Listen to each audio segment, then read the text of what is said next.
Amigos, bienvenidos a Puntos de Vista. El día de hoy queremos saludar como cada mañana a quienes nos sintonizan a través de Clase 91.5 FM en el estado de Aragua y también Latina 102.1 FM en Guarenas, Guatiré y Barlovento. También recuerden que pueden conectarse a través de @noticiascanarí. Nos estamos transmitiendo totalmente en vivo esta conversación de hoy que vamos a tener con Jesús Armas. Él es director de la ONG Monitor Ciudad. Muy buenos días, gracias por acompañarnos. Bueno, muy buenos días a ti y a toda nuestra audiencia. Queremos iniciar, por supuesto, con este estudio que usted nos ha presentado. El 80% del pueblo venezolano aparentemente pudiera estar aceptando, quisiera la privatización de los servicios.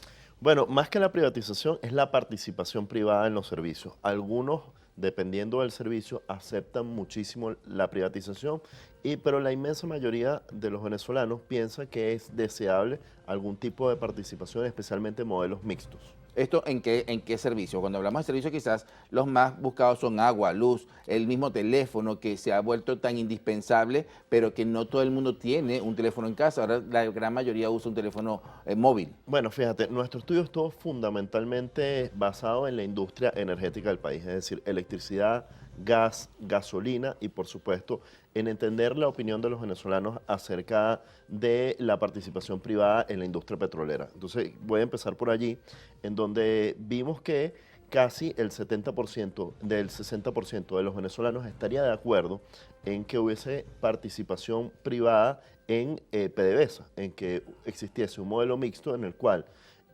los privados pudiesen tener participación accionaria resguardando una mayoría de acciones del Estado o una privatización total de la empresa estatal. Pero cuando vemos en la industria petrolera en general, más del 70% de los venezolanos estarían de acuerdo que existiese participación privada, que existiese competencia, que PDVSA conservase algún tipo de participación pública, pero que existiesen muchas más empresas jugando en el mercado de la industria petrolera. O sea, una variedad de ofertas para poder llevar al mercado. Para poder recuperar la industria petrolera venezolana, generar muchísimo más empleo. Creo que los venezolanos están muy claros en eso.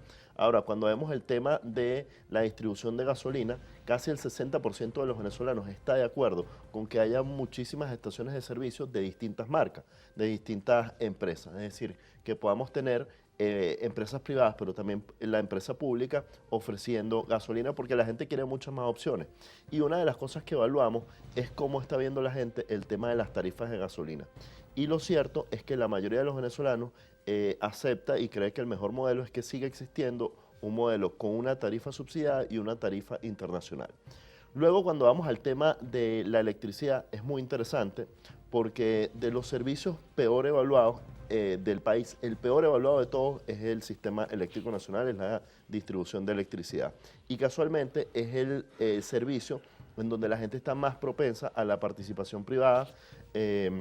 Entonces, entre la gente que cree que debería haber un modelo mixto y la gente que cree que debería haber privatización, llega casi un 70% de los venezolanos ahora, en el sector eléctrico. Esto precisamente el sector eléctrico quiero tocar. Si el venezolano está acostumbrado a que la electricidad se paga casi que de regalo, es un precio muy módico, ¿por qué va a querer la privatización? Porque si bien existe una deficiencia del servicio en algunos puntos del país, incluso a esta hora nos reportan vía redes sociales que no hay luz en algunos puntos de Caracas, esto debido a las lluvias de las últimas horas, ¿por qué o cómo se va a acostumbrar a vivir como por ejemplo en Colombia, donde si no pagas la luz te la cortan? Mira, la verdad es que esto fue también una de las cosas que evaluamos dentro de este estudio y lo cierto es que los venezolanos están muy claros que hay que hacer un ajuste de tarifa porque el servicio más caro es el que no se tiene. De hecho, quienes tienen más resistencia a un aumento de las tarifas específicamente de la electricidad son los ciudadanos de Caracas, pero en el resto del país, pues evidentemente saben lo que significa vivir sin electricidad, lo que significa estar en apagones diarios y saben lo que eso afecta a la productividad, lo que eso les afecta económicamente, lo que eso les afecta a la calidad de vida y muchos de ellos ya tienen que recurrir a soluciones privadas que son costosas, plantas eléctricas, Pero etcétera. tiene la cultura el venezolano Totalmente de la pagar tiene. ese tipo de servicios. Totalmente la tiene. Y por ejemplo, en el caso de Caracas, la cultura para pagar el tema del agua se ha vuelto algo de toda la ciudad, especialmente en los sectores más pobres, donde tienen que recurrir a cisternas, donde tienen que recurrir a botellones de agua. Entonces, la gente ha entendido que los servicios cuestan y estarían dispuestos a pagar una tarifa siempre y cuando el servicio funcionara de manera adecuada.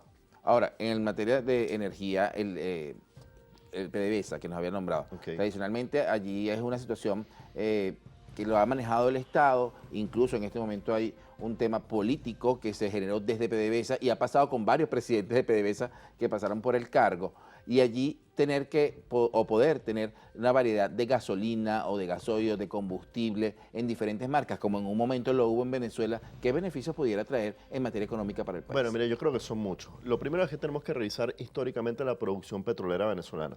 Los dos momentos pico de la industria petrolera venezolana fueron en los 60, cuando había fundamentalmente empresas privadas explotando el petróleo en Venezuela, pero además existía toda esta ley del 50-50, igual entraban unos royalties importantes a las arcas del país, pero luego también después que se hizo la apertura petrolera de los 90, cuando empezó a crecer nuevamente en la producción petrolera venezolana, que teníamos un modelo mixto, empresas privadas y PDVSA produciendo en Venezuela. Entonces, al crecer la cantidad de barriles de petróleo producidos al día, eso evidentemente va a traer muchísimos más impuestos para la nación, lo cual se puede traducir en muchísimo más gasto público, más gasto social, pero un gasto social productivo, respaldado en dinero real, no producido tras inflación, pero luego también eso produciría muchísimo más empleo, muchísima más innovación y muchísima más competencia, que siempre va a traer beneficios a un país. Y pensar no solamente en la industria petrolera, sino repensar la industria energética venezolana. Nosotros tenemos una potencialidad tremenda para la producción, por ejemplo, de energía solar. Hay la posibilidad de desarrollar el negocio del hidrógeno en Venezuela. Hay muchísimas capacidades en la industria energética que hoy no estamos aprovechando. Y por supuesto la industria del gas. El gas hoy es probablemente el gran combustible para la transición energética. Es un combustible fósil que contamina mucho menos que otros combustibles y por ende puede ser muy importante desarrollar esta industria en el país. Tenemos que hablar del tema del venezolano y el poder adquisitivo para poder llegar a esos servicios, porque tradicionalmente sabemos que en materia internacional estos servicios son incluso mucho más costosos que una vivienda en algunos casos, y si no tienes para pagar los servicios, sencillamente no puedes disfrutarlo. Hay países del mundo en los que prefieren no prender el aire acondicionado o el calentador porque les sube la tarifa de la luz. Vamos a hacer pausa. Ahora regreso seguimos conversando con Jesús Armas, director de la ONG Monitor Ciudad. Ya venimos.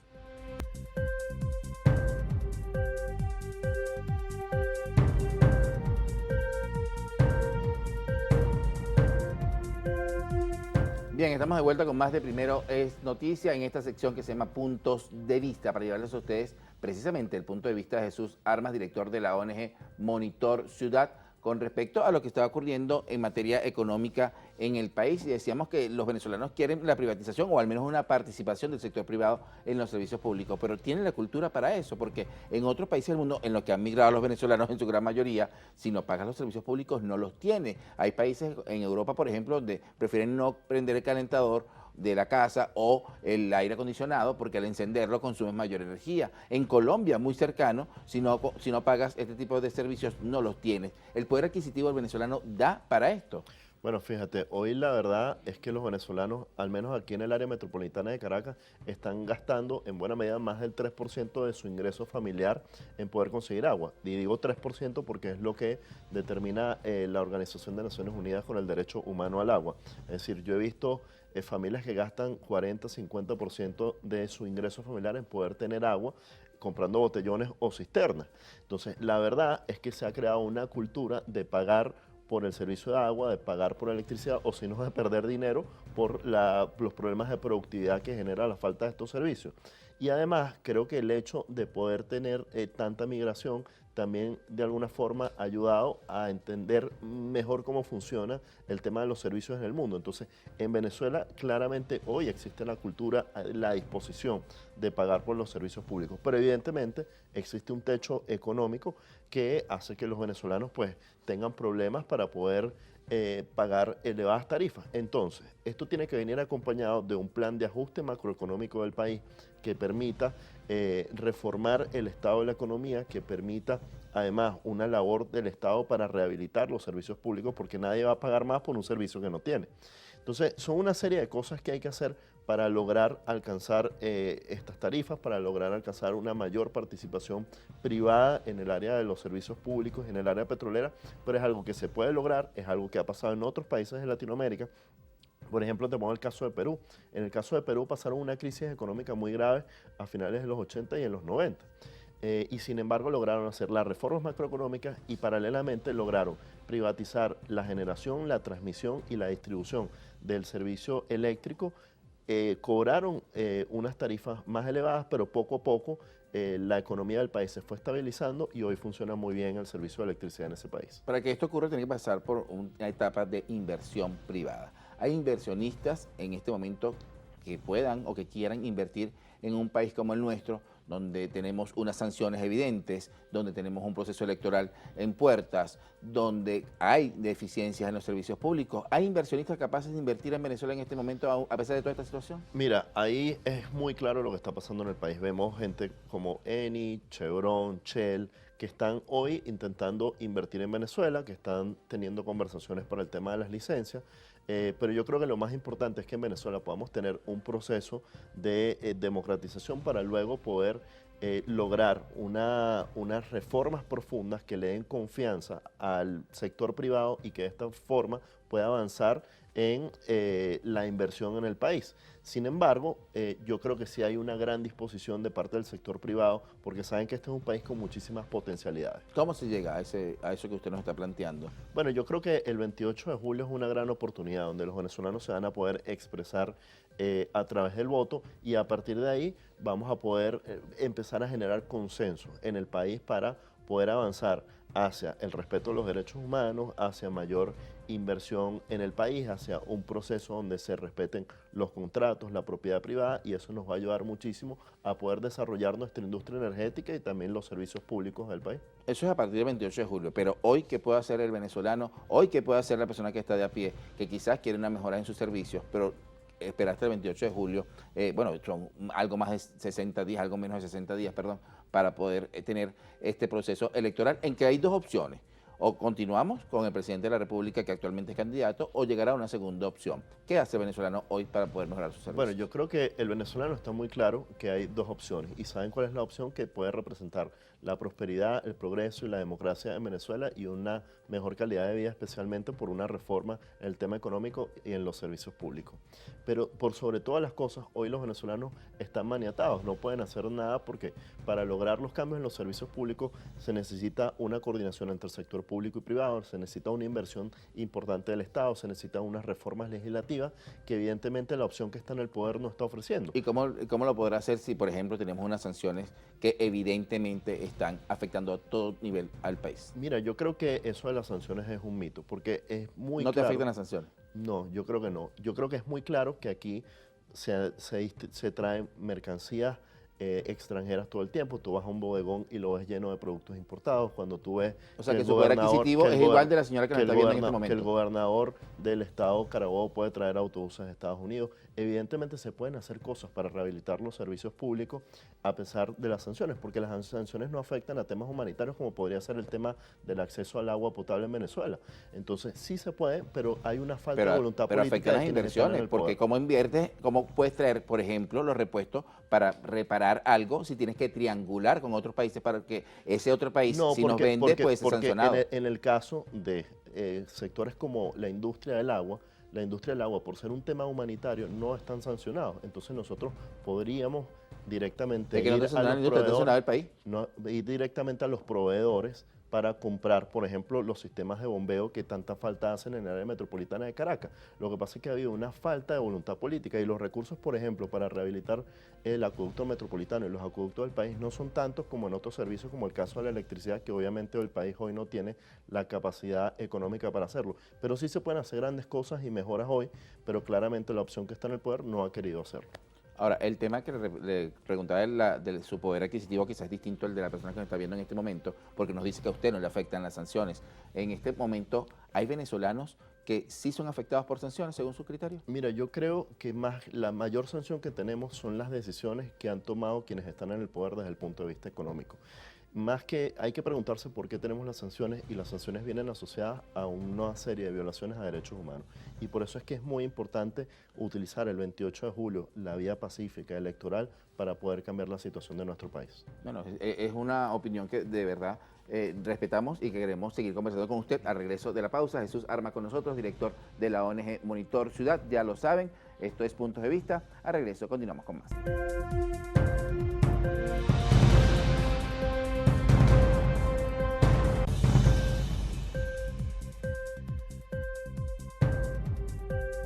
Bien, 7 de la mañana con 49 minutos, continuamos con más de Puntos de Vista y precisamente por eso se llama así nuestro espacio, porque cada uno tiene un punto de vista diferente a pesar de que es una misma noticia. Jesús de Arma con nosotros, director de la ONG Monitor Ciudad, y queremos precisamente conocer su punto de vista acerca de la situación económica del país, porque nos decía en el corte anterior que los bodegones, usted puede ir y escoger cualquier cosa, pero ¿quién tiene capacidad de ir a un bodegón? Mira, la verdad es que la culpa de que los venezolanos no tengan capacidad de poder comprar, de tener un salario digno, son quienes están en el poder. Por ejemplo, en Venezuela tenemos más de 1 millón de empleados públicos y evidentemente los salarios públicos están destruidos, el salario está pulverizado. ¿De quién es culpa eso? Eso no es culpa de la ¿Y la gente vive del salario?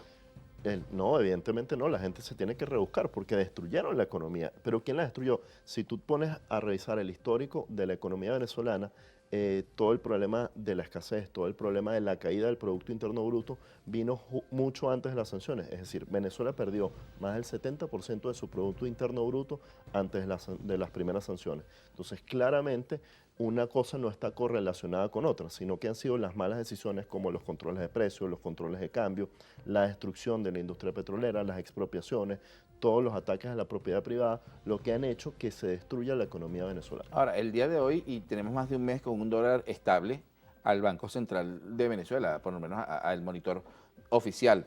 ¿Esto de qué manera ha representado la estabilidad económica del país? Mira, yo creo que la verdad es que la demanda de bolívares es muy baja. La economía venezolana está dolarizada y en la medida que te das, por ejemplo, estados más fronterizos como el Táchira, no tan solo se utiliza el dólar, sino que se utilizan otras monedas como el peso colombiano. Entonces, la verdad es que de alguna forma ha habido un mínimo de estabilidad monetaria, no porque se haya manejado bien la política monetaria del país, sino porque los venezolanos de manera inteligente, intuitiva, como hace cualquiera en el mercado, ha buscado resguardarse utilizando monedas como el dólar. Entonces, la verdad es que creo que este mejor manejo del tema de la inflación no va a representar un cambio demasiado importante en la vida de los venezolanos. De hecho, hace unos días escuchaba en las declaraciones de alguien del gobierno que decía que había que volver a utilizar los bolívares. La verdad, o promover la utilización de los bolívares, la verdad es que la dolarización ha sido un proceso espontáneo, ha sido un proceso de los venezolanos para poder protegerse. Pero los servicios los tienes que pagar en bolívares. Por ejemplo, hay una gasolina dolarizada, es verdad, pero la mayoría de los servicios en este país se pagan en bolívares. Incluso recargar su teléfono celular tiene que ser en bolívares, porque no lo acepta en ninguna parte de recargarlo en dólares. Un servicio de internet, un servicio de televisión satelital, todo eso se mueve en bolívares. Hay muchas personas que cambian sus dólares por bolívares porque deben tener el movimiento en bolívares. Totalmente, pero si te pones a ver, todos estos servicios que se pagan en bolívares son servicios controlados por el Estado, y por eso yo creo que los venezolanos, sí, pero en buena medida los venezolanos quieren la participación privada y hoy aceptan el tema del uso del dólar. Lo ideal sería que nosotros pudiésemos tener nuestra moneda nacional y que hubiese habido un buen manejo macroeconómico y monetario en los últimos 20 años, pero la verdad es que no ha sido así, y recordemos que Venezuela experimentó uno de los procesos más largos de hiperinflación que haya vivido nuestra región y probablemente el mundo, y que eso pulverizó nuestra moneda y al pulverizar nuestra moneda pulverizó el salario, ¿no? Es caraqueño, conoce la movida caraqueña Sí, diaria. sí, muy bien. Usted sabe Yo que fui concejal de Caracas. Usted sabe que los centros comerciales están full de personas todos los días, que las grandes cadenas de tiendas, de supermercados, además, están llenas al mediodía y hay que hacer largas colas. ¿Por qué está ocurriendo esto si el poder adquisitivo del venezolano no es el mejor? Mira, claramente aquí hay dos cosas. Primero, la realidad de Caracas es distinta a la realidad del resto del país. En las últimas semanas yo he estado recorriendo algunos estados del país y la verdad es que en cada estado me he encontrado procesos como el hecho de que las personas tienen que pasar horas al día sin electricidad, de que la pobreza es la pobreza y la desigualdad es mucho más acentuada en el interior del país. Entonces, claramente hay dos realidades en Venezuela, pero luego, dentro de Caracas también hay distintas realidades.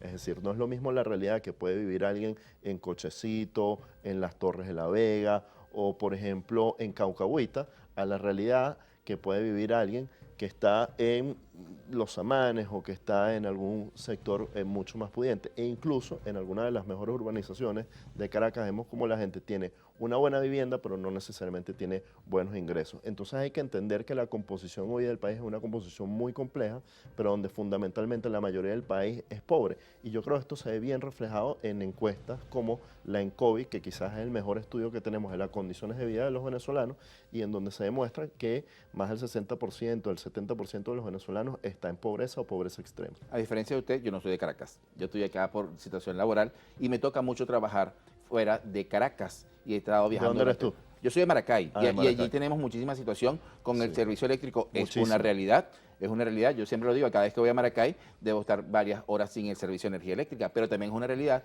que voy a los reconocidos centros comerciales de Maracay y están abarrotados de personas. También es una realidad que no solo en Maracay, en Margarita que estuve la semana pasada, todos los centros comerciales y el movimiento económico de la isla es algo que llama la atención. Que se nos fue la luz mientras estábamos en Margarita, sí ocurrió, es verdad. Pero el movimiento económico está existiendo incluso en las fronteras como en Táchira, donde yo digo que los gochos, como así los llamo con cariño, tienen tres cerebros, porque ellos te hablan en dólares y en pesos y en bolívares en verdad. cuestión de segundos, ¿no? Es verdad. Entonces, ¿qué está pasando? ¿Por qué Mira, los venezolanos está pasando esto? Yo creo que eso es una ilusión. Cuando tú revisas los índices macroeconómicos del país, te das cuenta que lo cierto es que el país sigue viviendo una crisis, sigue estando en pobreza, el crecimiento económico del país es muy bajo. No sé si al final de año habría que revisar las cifras, pero yo no creo que tengamos un crecimiento ni siquiera del 1% al final de este año. Y además este es un país que perdió casi el 80% de su Producto Interno Bruto. Entonces nosotros estamos creciendo en base al 20% del Producto Interno Bruto que teníamos hace 10 años, 12 años. Entonces la realidad es que este es un país pobre, es un país con muchísimos problemas económicos, es un país muy poco productivo y que necesita unas reformas urgentes. Ahora, nos dijo el 28 de julio, por allí tenemos que ir cerrando ya esta entrevista, esta conversación del día de hoy. 28 de julio es el momento de votar, más allá de cualquiera que sea su opción política, porque es importante participar en un proceso electoral como el que viene, donde además no solo hay dos nombres, hay 12 nombres, 10 de ellos que quizás tienen alguna menor exposición de su nombre a nivel publicitario, dos nombres claramente marcados, pero uno de ellos que está en el poder y otro que sencillamente salió de la noche a la mañana y que hay una persona que está haciendo una campaña por él, que fue electa en unas elecciones primarias, pero que no es candidata. Bueno, yo creo que aquí claramente los venezolanos entienden que fundamentalmente hay dos nombres. Las elecciones en todo el planeta se están polarizando en este caso entre Nicolás Maduro y Edmundo González Urrutia. Y la verdad es que lo importante de participar en esta elección es poder ejercer nuestro derecho al voto y poder impulsar y traducir esa esperanza de cambio en hechos reales a través del ejercicio de la democracia, a través de un derecho constitucional. Entonces yo creo que hay una gran oportunidad, creo que podríamos cambiar el país a través del voto en los próximos días y podríamos demostrarle al mundo que aquí hay una vocación para poder progresar y salir adelante como venezolanos. ¿Cuál es su apreciación personal de cómo terminaremos este año, económicamente hablando, pase lo que pase el 28 de julio? Mira, yo creo que este año es un año duro para Venezuela, que vamos a terminar bastante mal, pero pase lo que pase, pero que vamos a tener una gran posibilidad de crecimiento el año que viene porque vamos a tener un gobierno distinto y vamos a tener una posición distinta para los venezolanos y para el mundo. No es pase lo que pase, me está condicionando. No, porque recordemos que el cambio de poder pasaría en enero del año que viene. Entonces, pase lo que pase, vamos a terminar con las mismas políticas económicas este año. Muchísimas gracias por habernos acompañado hoy. Jesús Armas, director de la ONG Monitor Ciudad. Amigos, a ustedes también les queremos agradecer su sintonía a través de Clase 91.5 FM en el estado Aragua y también de Latina 102.1 FM en Guarenas, Guatire y Barlovento. A quienes se conectaron a través de nuestras redes sociales, @noticiascanalí, muchísimas gracias. Feliz fin de semana para todos. Los esperamos el lunes, 6:30 de la mañana en Primeras Noticias y luego a las 7:30 de la mañana, Puntos de Vista. Que tengan todos un excelente fin de semana. Cuidado con las lluvias.